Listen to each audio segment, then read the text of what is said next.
Innal hamdalillah nahmaduhu wa nasta'inuhu wa nastaghfiruh wa na'udzu billahi min shururi anfusina wa min sayyiati a'malina. Man yahdihillahu fala mudilla lahu wa man yudlil fala hadiya lahu. Asyhadu an la ilaha illallah wahdahu la syarika lah wa asyhadu anna Muhammadan abduhu wa rasuluhu wa ba'd. Fa inna khairal kalami kalamullah wa khairal hadyi hadyu Muhammadin sallallahu alaihi wa alihi wasallam wa syarral umuri muhdatsatuha fa inna kulla muhdatsatin bid'ah wa kulla bid'atin dhalalah wa kulla dhalalatin finnar. Jamaah azzakumullah, ada satu masa, di masa itu tidak ada satupun orang kafir.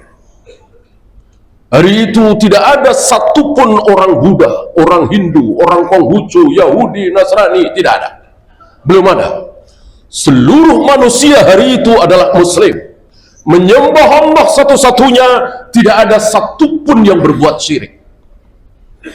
Inilah tafsiran dari Ibn Abbas dari firman Allah, kanan nasu ummatan wahidatan. Dulu manusia itu umat yang satu. Dulu kapan? Ketika manusia pertama diturunkan ke bumi bersama istrinya, kemudian punya anak, punya cucu, punya cicit, terus sampai 100 tahun, 200 tahun, 300 tahun, 700 tahun, sampai 1000 tahun. Seluruh manusia, entah berapa juta jumlahnya, tidak ada satupun yang menyekutukan Allah. Tidak ada agama kecuali Islam. Inilah yang dimaksud oleh Allah, kanan nasu ummatan wahidatan. Dulu manusia itu umat yang bersatu padu. Dari sini kita tahu persatuan yang sesungguhnya itu seperti apa. Bukan persatuan yang dikira oleh sebagian orang. Tidak perang, tidak berantem, saling berpelukan, saling asih, saling asa, saling asuh. Mau nyembah siapa terserah. Mau sunnah, mau bid'ah terserah. Mau syirik, mau tauhid terserah. Yang penting jangan perang. Kebalik. Justru persatuan yang sesungguhnya adalah semuanya menyembah Allah satu-satunya. Tidak ada yang berbuat syirik menyekutukan Allah. Ini persatuan yang hakiki, yang dikehendaki oleh Allah, bukan menurut pengertian sebagian orang, apalagi menurut HAM, apalagi menurut PBB. Tidak. Dikiranya kalau tidak berantem itu bersatu. Dikiranya kalau tidak perang itu bersatu. Kalau begitu Nabi mengajarkan perselisihan. Karena yang mengajak kita untuk berjihad melawan orang-orang kufar siapa? Nabi alaihi salatu wassalam. Jahidul kufar wal munafikin. Berjihadlah melawan orang-orang kafir, orang-orang munafik. Perintah Allah lewat lisan Nabi sallallahu alaihi wasallam. Apakah kaum muslimin bersatu? Bersatu. Bahkan jihad adalah pemandangan yang disukai oleh Allah.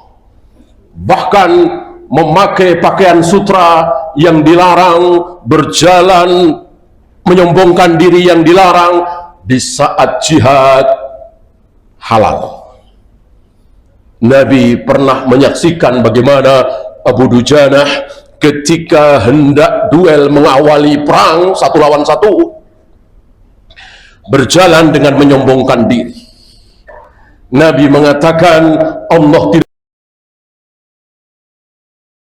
hari ini kecuali di saat-saat seperti ini, saat yang sangat disukai oleh Allah Rabbul Alamin. Maka ketika manusia ada yang berbuat syirik, sudah tidak bersatu lagi. Oleh karena itu selama 1000 tahun ini, 10 abad, Allah belum turunkan seorang nabi, seorang rasul. Yang berzina ada, yang minum khamr sudah ada, yang berjudi sudah ada, bahkan yang lebih dahsyat dari itu, abang membunuh adiknya sudah ada. Tapi Allah biarkan. Allah belum utus seorang nabi, seorang rasul. Ketika muncul kesyirikan, ketika iblis mewahyukan kepada kaum muslimin hari itu untuk membuat patung. Taulah kita siapa yang pertama kali memerintahkan kaum muslimin, memerintahkan manusia untuk membuat patung? Iblis. Patung siapa? Yagus, Ya'uq, Suwa, Wad, Nasr. Siapa mereka? Orang-orang saleh, orang-orang taat, orang-orang baik, para da'i yang mengajak kepada kebenaran, para ulama. Meninggal. Iblis menipu manusia, menipu kaum muslimin. Bikinlah patung mereka. Jangan biarkan, jangan lupakan jasa mereka. Ingatlah mereka orang-orang baik. Caranya bikin patung. Maka mulai tertipulah kaum muslimin membuat patung-patung tadi. Patung para ulama, patung para tokoh, patung orang-orang baik, orang-orang saleh. Disembah? Belum. Iblis tidak bodoh. Iblis menipu manusia pelan-pelan. Wa tala alaihimul amad. Ketika wahyu lama berjalan, ketika waktu lama berjalan, akhirnya disembah. Akhirnya disembah. Disinilah Nabi Nuh, Rasul pertama yang diutus oleh Allah, sulit bukan main. Untuk mengembalikan kaum muslimin kepada tauhid, sulit bukan main. 950 tahun Nabi Nuh berdakwah, mengajak umatnya untuk meninggalkan patung-patung itu, jangan disembah, ya Ya'uq, Suwa, Wad, Nasr. Sulit bukan main. Akhirnya terjadilah apa yang terjadi, banjir yang luar biasa. Antum tahu. Aqulu qauli hadza astaghfirullah li wa lakum.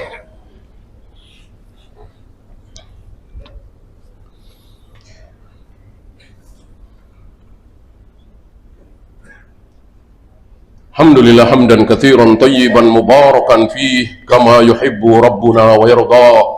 Asyhadu an la ilaha illallah wahdahu la syarikalah wa asyhadu anna Muhammadan abduhu wa rasuluhu wa ba'd. Ayuhal ikhwah, dosa syirik yang paling dibenci oleh Allah otomatis paling disukai oleh iblis. Dosa favorit yang paling disukai oleh iblis, syirik. Oleh karena itu iblis membiarkan kaum muslimin sholat, biarin aja. Saum, biarin aja. Zakat, sedekah, haji, berderma, menyantuni fakir miskin, biarin. Yang penting berbuat syirik. Yang penting menyekutukan Allah, ini dia. Padahal syirik dari mulai syirkul akbar sampai syirkul asghar, banyak saudara-saudara kita tidak faham karena gelap, halus. Maka dikatakan saking halusnya itu seperti semut hitam berjalan di atas batu hitam di malam yang gelap gulita. Kalau bukan karena ilmu, tidak akan tahu. Disinilah saudara-saudara kita banyak tertipu.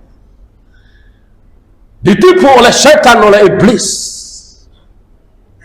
menjadikan sesuatu yang bukan asbab menjadi asbab. Inilah syirik.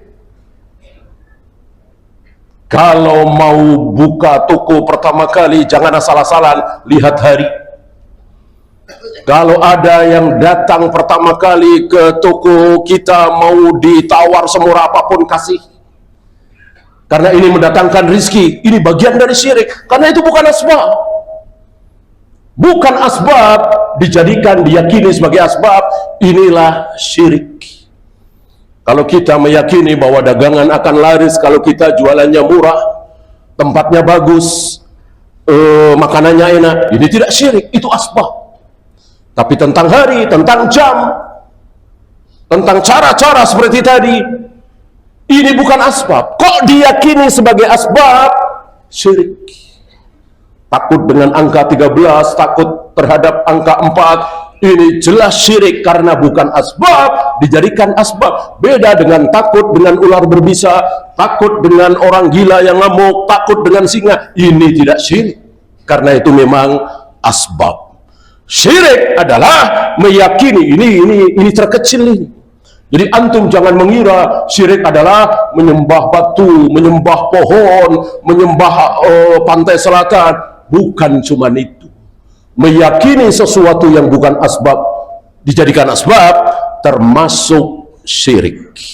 Dan Allah akan mengampuni dosa apapun kecuali syirik. Innallaha la yaghfiru ayyushraka bihi wa yaghfiru ma duna dzalika liman yasha. Allah tidak akan mengampuni dosa orang yang berbuat syirik. Allah akan mengampuni dosa apapun selain syirik kalau Allah mau. Adapun syirik Allah tidak akan mengampuni. Disinilah maka para duat, para dai, terutama duatus salaf, jangan bosan-bosan menyampaikan tentang tauhid. Jangan sampai kaum muslimin menjadi korban karena dakwahnya cuma lucu-lucuan, dakwahnya cuma masalah sedekah, dakwahnya cuma masalah ini dan itu, tidak membahas tentang syirik. Maka kaum muslimin jatuh ke dalam syirik, dosa yang paling disukai oleh iblis yang tidak akan diampuni oleh Allah. Waliyadzubillah, na'udzubillah min dzalik. Allahumma salli ala Muhammad wa ala ali Muhammad kama sallaita ala Ibrahim wa ala ali Ibrahim innaka Hamidum Majid. Allahumma ighfir lil muslimina wal muslimat wal mu'minina wal mu'minat al ahya'i minhum wal amwat. Rabbana la tuzigh qulubana ba'da idh hadaitana wa hab lana min ladunka rahmah innaka antal wahhab. Rabbana atina fid dunya hasanah wa fil akhirati hasanah wa qina adzaban.